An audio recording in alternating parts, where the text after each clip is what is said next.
Good morning. It is Thursday, the 23rd. I am here with my children. If you notice, Darius is in the background. He's home with me today. He came home yesterday. So we're happy to have you. Darius, say hello. Hi. Hi, yeah. And then here's Vivian. She's down here, always my co-host. Say hello, Vivian. Hi. Hi. Okay, you got Cheeto stuff on your mouth, girl. You need to go wash your hands.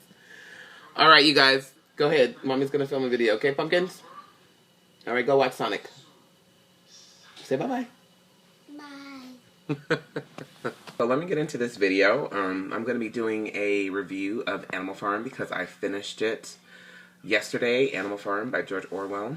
This diminutive tome right here. I got it at the used bookstore on 35th and Adams Avenue Books for $2.50.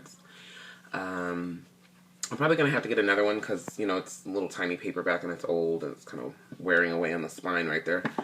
But I've always wanted to read this book. It is probably George Orwell's most well-known work other than maybe 1984. I was supposed to read it in high school. I was supposed to read 1984 in high school, and I was a total slacker in high school and didn't read them. But I'm kind of glad because I kind of like to go back and read books that I read in high school as an adult because I've changed and, you know, I have a different worldview than I was when I was 16. You should hope you have a different worldview at 31 than you do when you're 16. And so I like to go back and reread a lot of the books that I had to read. So anyways, so I'll give you a brief synopsis of the book. It is about this farm where there's animals, hence the name, Animal Farm. And there is this large pig who is older and dying, and he's been on the farm for a long time, and he incites the animals to rebel against the farmer and run the humans off the farm and then create this utopian animal farm where for the animals, by the animals. And what starts out innocently enough as them trying to free themselves from their oppressor and just create a sort of republic, I guess, where they're governed by themselves, ends up with them ending up right back in the same place and just having a different oppressor, which is the pigs. It sort of smacks of communism in the beginning. They have this all animals are equal rallying cry, and they ration out the food equally, equal work. It's a satire of government. That's what I think anyways. It is a satire of democracy, communism, totalitarianism, socialism. And the thing that's interesting about this novel is usually books will offer an opinion on which system they think is best. So it might be decrying one system, but it'll be uplifting another one. And so, but this book, honestly, it just did not recommend any solution to the problem of why governments don't necessarily work. And I think the real message that it was trying to send is governments don't work because people are in them. And so people are inherently kind of jacked up. So, so it doesn't really say, well, this system is better, this system is better, that system is better. It sort of kind of condemns all systems. And so when I ended the book, I had such a strong reaction to it because it left me with no hope. Honestly, I read the book and it touched me in a way that it deeply saddened me because it was such a picture of the world in which we live in today and our governments and just how these people are designed to protect us and watch out for us, or they're supposed to. That's why governments are designed is to protect the people that they are governed by.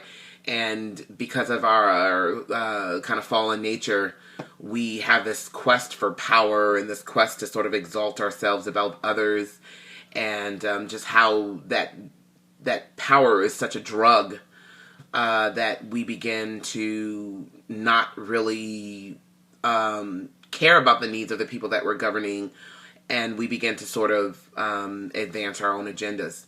And so it was very saddening for me. I read the book and I was deeply, deeply saddened. It was very heavy. Not lighthearted at all. It's definitely not a light read in the sense that, it's not like this, you're just going to read it and you're not really going to think about it. It was one of those ones that kind of weighed on your heart. And I had such a strong reaction to it that I really wanted to do a video about it and talk about it and encourage people to read it. And I don't remember, the last time I ever really remember having that strong of a reaction to a book, like I said in a previous video, was Lord of the Flies. But whereas Lord of the Flies revolted me, and it's a similar theme. These kids get stranded on an island and they set up this government to kind of, keep themselves until they get rescued, and it just erupts into savagery by the end of the book. And so it's a similar sort of theme, but I think what revolted me so much is it was just about children, and so it was just really, really horrible for me to think of children behaving that way. So whereas that book revolted me and disgusted me and really just made me not want to, I literally was like, get this book out of my house. No joke. I gave it to a friend. I was like, you need to take this. I don't want this book in my house. Animal Farm made me sad. Very, very sad. I put it down with a heavy heart. But it's an excellent book, and I would encourage anybody to read it. And it's so short. It's 128 pages. This one was. It's such a short book that there really is no excuse for anyone not to read it. You could really read it in an afternoon. So I would highly, highly recommend Animal Farm. I loved it. I'm glad I read it. I like being able to read these monumental books in literary history, the standouts, and be able to talk with people and have opinions and say, oh, well, I read that, and so I'm really glad that I read it. And I will be reading 1984 sometime this year, as soon as I get my hands on a copy of it. Currently, right now, I should just stop, and rest, because I've met my quota for the month, but I'm going to keep it pushing. And so I am reading Their Eyes Were Watching God, which is right here. I got this at the used bookstore for like, I don't know, $4 or $5. How much was it? Yeah, $5. And I did not even know it was a book. I knew that Halle Berry had acted in a movie, but I didn't know it was a book. And then I saw somewhere or something that it was a book, and I was like, oh, this is a book. And so I'm going to read it. And I was reading the foreword. I haven't started the actual book yet. I just finished the foreword last night, well, this morning. And it made me really, really excited to read the book. And it also made me really, really desire to sort of begin to seek out these books that are written by African-American female authors like Toni Morrison and Alice Walker.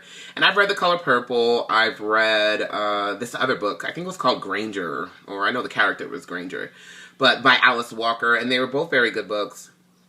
I tried to read Beloved and just could not get through it. I tried to read it twice and couldn't get through it, but I'm going to read that book. So I'm definitely going to start looking up more books written by African-American female authors.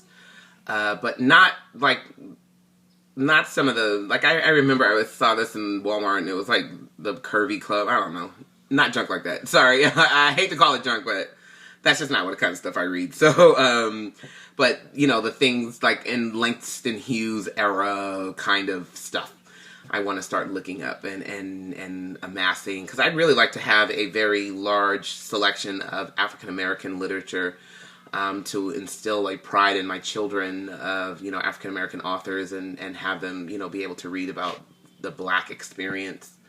So I'm definitely going to start pursuing that in the very near future.